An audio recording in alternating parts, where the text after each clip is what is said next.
Michelle's Michelle's Books. Welcome back to my channel. This project didn't come out exactly as I intended, but I did do this project in the spirit of Valentine's Day. Now, my husband and I, we're not really big into Valentine's. I mean, we do like little things for each other. He's bought me flowers and chocolates and stuff like that before, but we don't like go out and get dressed up and go on a special Valentine's date. Like, we've never done that. Let's see, why is this like lagging? I hope it's not gonna lag. Ultimately, I just felt like there was one book on this list that I really wanted to get to. Plus, a lot of my friends have been reading a lot of romances that I really want to read, and I don't really read romances like purely from the romance genre. So one of the books on this list I kind of committed to reading to a couple months ago. And I was like, well, February would be a really good month because it's like a romance. And then it just kind of went from there. Oh, and I went to a library sale and I found this really oddball kind of book, and I was like, I have to do it. I have to do this for Valentine's Day. And I'll show you what that is in just a second. As it turns out, I stuck to mostly adult, like smuttier romance. And then I have one young adult contemporary romance. I also wanted to kind of taste test different types of romances, like for instance, like paranormal romance. And originally I had 2 books in here that would satisfy that, but it turns out none of these are of the paranormal genre. Okay, so when I think about like adult romance or paranormal romance, or strictly for like the reasons of being ultra smutty, I know that I have been really judgy. I kind of expect them to be extremely cheesy, especially in the ways that maybe they would describe certain actions in the bedroom, because like how many times or how many different ways can you explain an action without it getting too repetitive? And I also anticipated that the plot lines would be quite shallow, character development not really there, and just like going hard for the sex scenes. I was kind of surprised. So I definitely think that there are some mixed in there on different levels, like any book. The original TBR, that I wanted this video, like I said, I wanted this video to be so different, but it just did not make it that way. The original TBR was a book called Boss. I rented this one on audiobook a while back. And then one of 2 of the ones that's centered around Valentine's Day. This one is called Hot Mail. It takes place around the time of Valentine's Day. Moonlight Sins, one of Jennifer L. Armentrout's adult romance series. The Summer I Turned Pretty, the YA contemporary romance. Blaze, this is a Harlequin romance. And the one that spurred the entire video, well, specifically for Valentine's, is My Zombie Valentine. And another one that I really wanted to get to, because I know I'm gonna love it. I started it quite a while ago, but I never finished it. And I made quite a big dent in it, but I just wanted to finish it. But I still didn't finish it. And that's the first in the Black Dagger Brotherhood, called Dark Lover.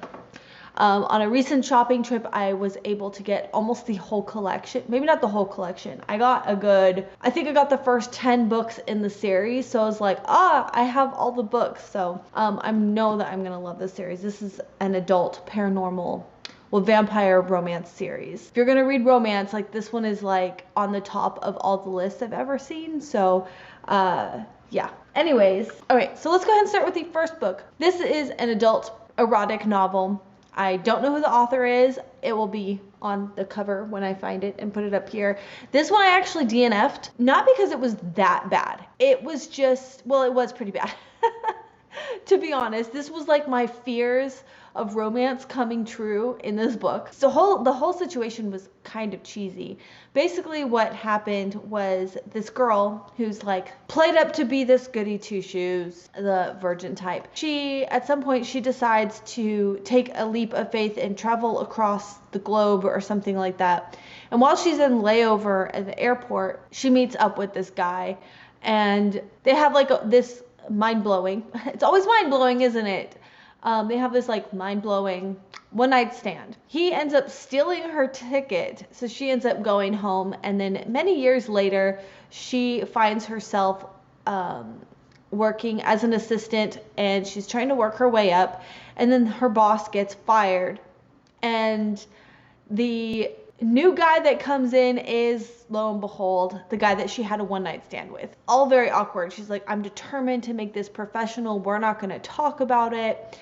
And it's just eating her up inside that also he doesn't seem to recognize who she is. So from there, it kind of speeds up pretty quickly, and we go around in this whole circle thing, and then they decide to have an arrangement, a no strings attached arrangement.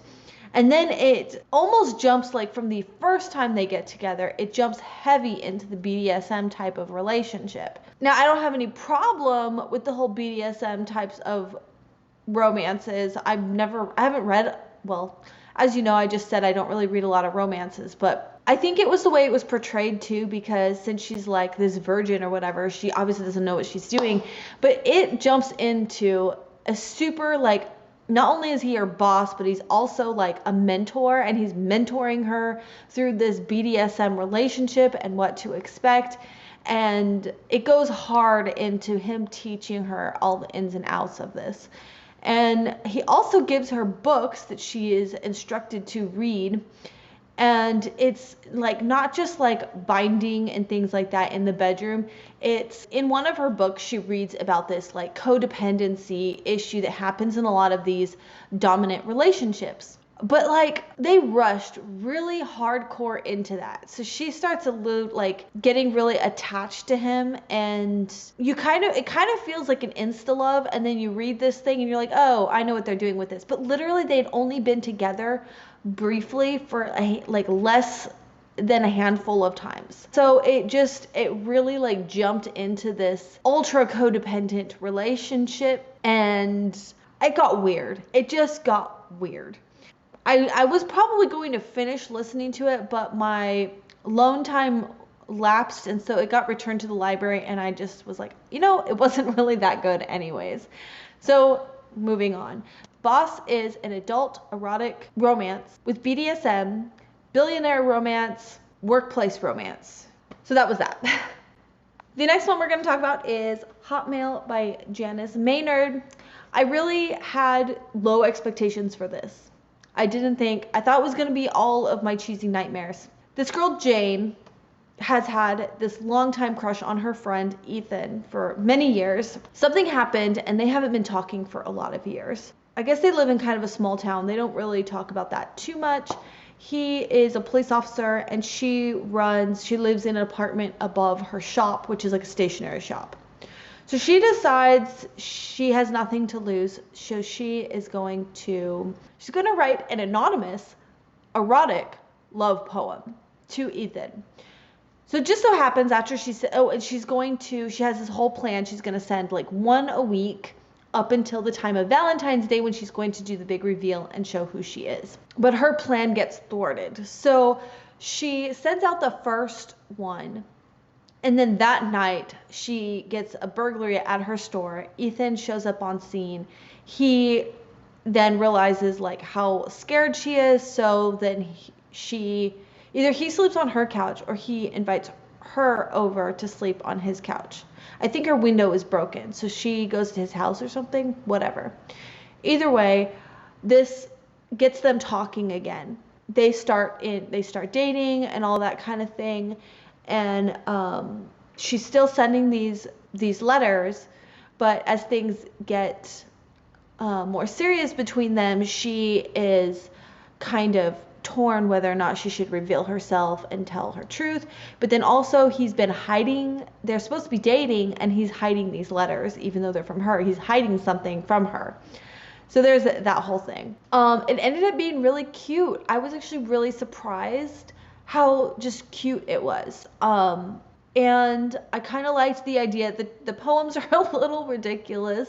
She admits like she's not the greatest poet, but it's the effort that she put into it is really cute. It's definitely erotic, adult, and there's like a friends to lovers kind of thing here. There's also like protector. He's a police officer, and they kind of play up heavily the fact that he's like the protector. And she's kind of a damsel in distress, but she's also kind of a stronger, independent woman. She runs her own business and things like that. So I liked that about her character. The one kink that they kind of allude to in here is they talk heavily about how tall she is. When they first meet, he tries to carry her up the stairs and he like hurts his back because she's so big and tall and heavy. So they're kind of, but she's like thin. They're kind of playing onto the whole like giantess. I don't know how you say it. Like the giantess kink, where, because there's another scene too where he's like laying on the floor in his room. No, he goes home and he's like laying on the floor because his back is hurt from carrying her. This is so romantic, right? And she like leans over him or something, and they say something about like crushing, and I know that all of that like kind of plays into that kink. And then they said one other thing about like her large feet. So, just so you know. But other than that, it was cute. It was cute. Next one I'm going to go ahead and talk about is The Summer That I Turned Pretty. This is the bind up. It has 3 books. My friend Nicole raved about this book. She says she loves this book a lot. So this is kind of where I decided I wanted to read this book for in spirit of Valentine's Day anyways, but then it turned into, let me just read a bunch of different romances. So this is a young adult romance. So obviously it's not going to have like sex scenes and stuff like that. Our main character, what is her name? Oh, they call her Belly. Our main character is like the youngest, and she's the only girl of these kids that she grew up with. So, wait, how do I explain this one? So her mom is best friends with this woman named Susanna. Susanna has 2 boys, and her mom has her. She's the youngest, and her brother Steven. For many years, they meet up every summer and have like a summer at the beach house. And so she grows up with Susanna's boys. What are their names? Colin and Jeremiah. I know Jeremiah is one of them, but Colin, I can't get his name right. So this is the summer that she turns pretty. So she has gotten rid of her braces. She grew boobs. She's like, I'm feeling pretty now. And she's got the attention of the boys. And she's had a long time crush on, not Jeremiah, the other one. Colin? What is his name? Conrad. She's had a crush on Conrad for ages. She's been in love with him. And he's just never noticed her because she's like, well, they just see me as their little sister. But this summer, she's like, things are going to change. But not so forceful. However, things are going pretty rough in their lives, Jeremiah and Conrad's life with their family. Conrad's kind of acting out and being a jerk. Jeremiah's just been a loyal friend, but Jeremiah starts crushing on her, but she's all that kind of stuff. So by the end of the summer, they kind of resolve things, and then we go into a more. This was really cute. I really liked this book. I don't know when I'm going to continue the series though. I feel kind of satisfied with just one book, but that's okay. Eventually, I'm sure when maybe this summer, I will feel like picking up the other 2 stories, but for now, it was really nice. It was really cute. The next one I'm going to talk about is Moonlight Sins by Jennifer L. Armentrout. Now, I love Jennifer L. Armentrout's writing. I loved her Lux series, but it's a young adult science fiction romance novel or series. And then I read another book by her called Cursed, and it's like another young adult kind of paranormal thing, but it ended up being really good. I don't remember like a whole lot about it, but I know she writes a lot of adult romances. And so I've been dying to read one of her adult romances. This did not disappoint. It was so good. And it had a really layered, this is also the first in the series. It also has like a really layered mystery going on. And the only thing is our main guy is so cliche forceful, but he completely redeems himself in this. I could not put this one down. It was so good. I always like her characters. I've never been disappointed in Jennifer L. Armentrout's characters, especially when it comes to like our main female character. The main female character in this, yeah, she was alright. She was okay. Not her best. Like Katie is probably still my favorite main character, female main character from Lux series. But so, let me tell you what this is about. Julia Hughes is a divorced woman. She hasn't had a whole lot of sexual experiences. She decides to get a fresh start after her divorce. And so she takes this job. Oh, she's a nurse, by the way. So she takes this job working for a family that's out of state. So on her last night, her friend takes her out and is like, come on, you need to let loose. So she introduces her to a guy at the bar and like leaves them alone, is like, do this, go have fun, do this for yourself, like, you know. So she chats up this guy takes her home, they get busy. She's like, knows that this is just like a one night stand thing, she's never gonna see this guy again. So she goes off and takes on her job interview, which was surprising because she thought she was going to go to whatever address. So then, oh wait. So they drive her up to this residence, and she was not expecting the enormous mansion laid out in front of her. She didn't know what family she's going to be working for. So the driver informs her she's going to be working for the DeVincent family. They try to keep their personal lives out of the media. It's very crucial that she keeps all of this stuff to herself. So she's like, oh, so that's why I had to sign all these non-disclosure papers before I even came out here. So her job, she's supposed to care for one of the family members. So she goes into like the sitting room to wait for the interviewer. And one of the guys is the guy that she hooked up with literally the night before. She is livid. She's like, the whole time you knew exactly who I was. Oh, his name's Lucian. But he told her his name was something else.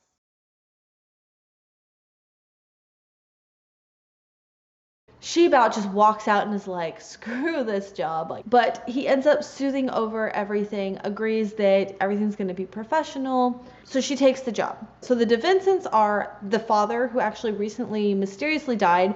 They ruled it as a suicide. It looked like a clear suicide. However, there's little things that make them feel like it's not a suicide. And this is not the kind of man, powerful, billionaire, jerk, would not kill himself. Little things make them think that it's suspicious. There's something suspicious about it. So they start doing their own private like investigation behind it. And then there's three brothers. The oldest is like married. The second oldest name is Gabe. And then there's Lucian, and then there's the sister who she's caring for. She has been missing. It was in all the papers. She went missing when their mother died, and now she has mysteriously come back, and so they want to make sure that nobody's going to say anything that she's back, because they don't want anyone to know. They want to do their own private investigation. They want to find out what happened to her. It turns into this whole mystery. So, like I said, really layered plot, interesting characters, smutty romance. It was a really good time. The next one is this one, the Harlequin romance. This is called Blaze by Kate Hoffman, and this is Not Just Friends. This one briefly is, now I don't know I guess this is part of a series. A lot of these are like really long series or something. I don't really understand how it works and like what books you're supposed to read first. This doesn't feel like a series, but I know that there was a bunch of them in there that were like all called Blaze. I don't know. I was very confused about the whole organizational system of the Harlequins, but I was like, if I'm going to do a romance reading vlog, and I've never really read romance, I need to read a Harlequin, right? So anyways, this one in particular is basically these two, and our main character, our main character used to go to Camp Winnahatchee or something, so summer camp. So they see each other at summer camp every summer, and then many years later they go back to be, one of them was like a camp counselor, I think, or they're going back to be camp counselors, or they're going back for some party, I don't know. Anyways, so our main character was like the goofy little girl who was just mad about Adam. Adam didn't give her the time of day. He was also a player. He also knew how to break all the rules of the camp, etc. But now that they're older, so they get thrown together in a cabin by accident, and they just get busy right away. They have some banter, but they come out and they're super honest like right away, and they get busy with each other. Yeah, this was exactly what I thought romances would be like. Now, it was kind of cute though, like the story behind, how she really liked him for all those years and all that kind of stuff. But yeah, they just go for it. Yeah. And then I sort of started this. So I thought this was one novel. My My Zombie Valentine. I thought this was like one novel, but it's actually got 4 short stories in it. I didn't actually get around to reading this. I was going to read this on Sunday, and then whatever I didn't read by Sunday, I was done because I have to read for another project yesterday, which I sort of started that. But I'm gonna have to really work on that hard.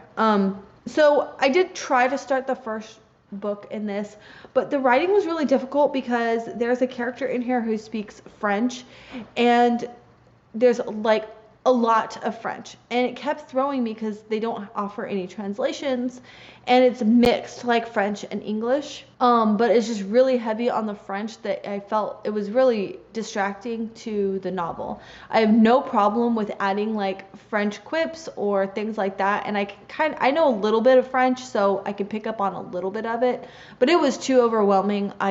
It was just, I don't even know what was going on. So I picked up the second book, and I started it, and it was much better to get into. It was interesting, but I didn't finish it. But I just wanted to share this book because, like, how weird is that?